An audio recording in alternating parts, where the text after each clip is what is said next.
Tabby found herself outside of the school, but on the wrong side. She couldn't figure out how she'd gotten so turned around, but this obviously wasn't the parking lot where she'd parked her car.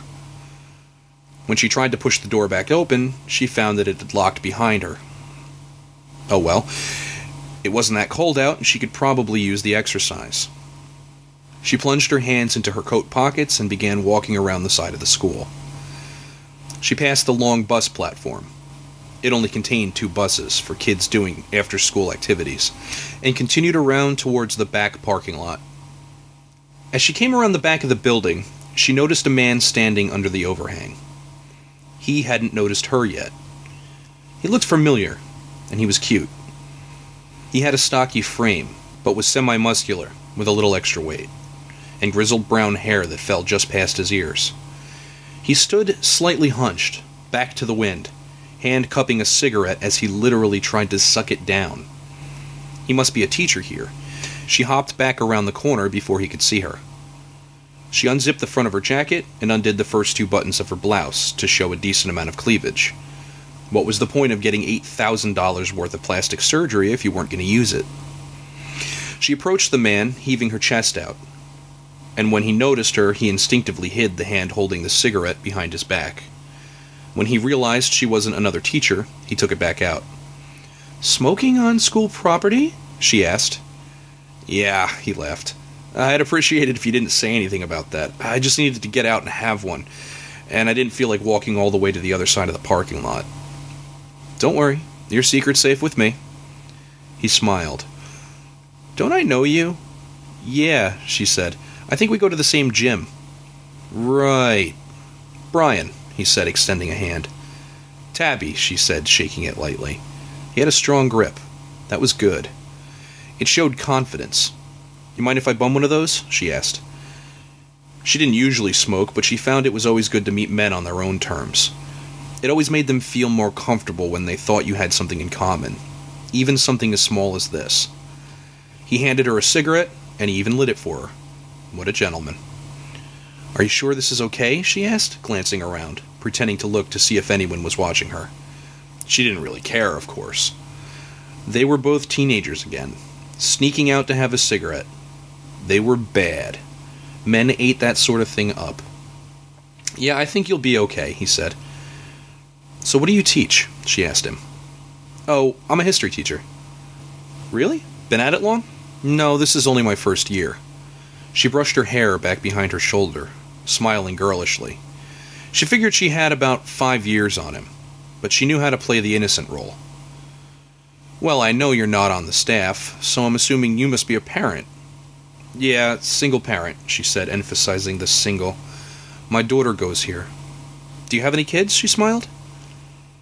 "Yeah, 2 boys, also single parent. They're with their mother most of the time, but I get to see them on weekends, and I take them to football and karate." More common ground, she thought. She watched his eyes skirt the freckles on the top curves of her breasts. They only lingered there for a moment, not long enough to be perverted, but long enough to show interest. "Play your cards right, buddy, and you'll have your hands all over them later." Maybe she wasn't the best at getting her daughter to fall in line, but she knew exactly how to get what she wanted out of a man. She bet all the high school girls had a crush on this one. "So are you the fun teacher?" she asked. "The hip young guy who all the kids identify with and makes learning fun?" He snorted laughter. "I'd like to think so. Or at least that I may not yet be tainted by the system." I hated history when I was in high school. It wasn't until college that I developed a passion for it. The way the textbooks teach it, it's too dry. It's all names and dates. There's no passion, no story.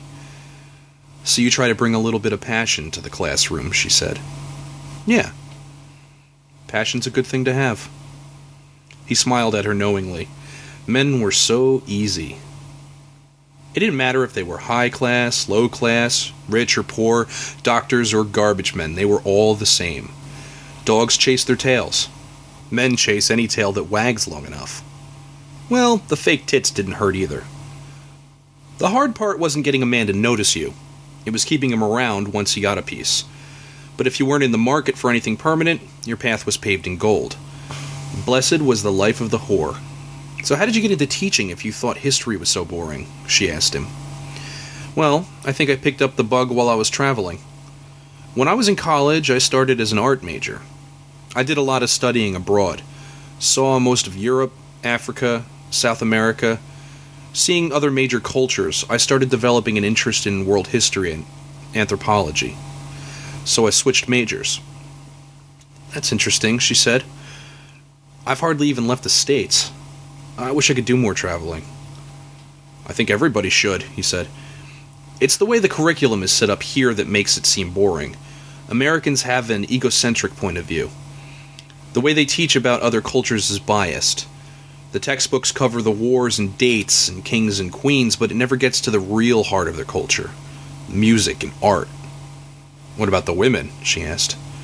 "Well, there's nothing wrong with American women, but I did meet my ex-wife in Barcelona. The boys were born here in the States. And nothing against American women, but to be honest, American culture is very shallow. I hope to take the boys to see the countries of their heritage someday." Well, it's nice to see that at least some American men aren't shallow. Though she knew she probably had about the depth of a blow-up kiddie pool herself. Brian smiled anyway. She pitched what was left of her cigarette. Time to put the bait out. "Well, I really gotta get going. But it was really nice to meet you, Brian." "You too. Hey, do you mind if I got your phone number? We could go out for drinks sometime." Hook, line, and sinker. "Isn't it a little unethical to date the parents of your students?" she asked with a wink. "What's your daughter's name?" "Vanessa Marsh." "No Vanessa Marsh in any of my classes, so she's not my student."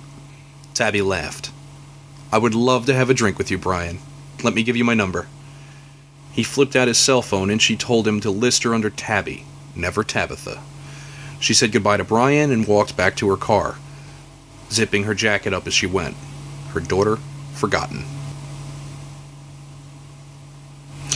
Annie had been throwing up all morning. It may have just been the barbecue chicken from the night before, but it might be something else. She hoped it was something else. Morning sickness. Maybe. She wanted a baby so badly. She and Henry had tried multiple times in the past, but she'd never been able to conceive. Well, for the past 3 days, she'd woken up feeling nauseous, and this morning, the sickness came.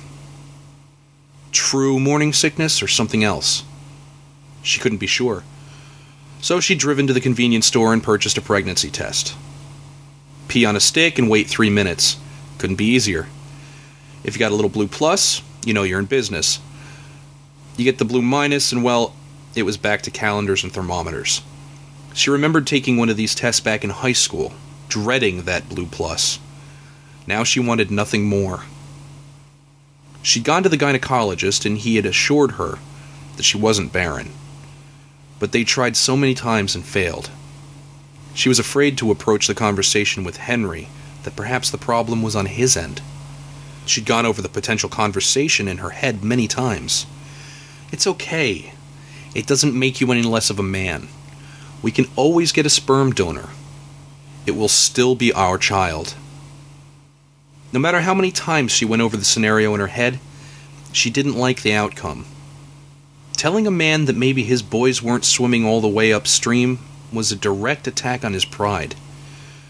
She opened the test and followed the instructions, being careful not to piss on her hand, and then set it aside for the prerequisite 3 minutes, when her cell phone rang. The name that came up on the display was Ken Shaker, her boss. What great timing. Well, as much as she didn't relish talking to him on her day off, it might make the 3 minutes go by faster. She answered the phone with her sweetest, "Hello? Annie? Yeah? Hi, it's Ken Shaker. Mr. Shaker. What can I do for you? Are you busy today? Around 2:30 this afternoon?" "Not especially. Why?" "I'm calling a meeting in reference to the Kettle Creek site, and I want you there." Given the recent chewing out Annie received over her screw-up with the courthouse paperwork, she was more than a little surprised at Ken's request. "Well, I assumed that, because of the the probation that I wasn't going to be involved with this one. Well, just come in and we'll talk about it.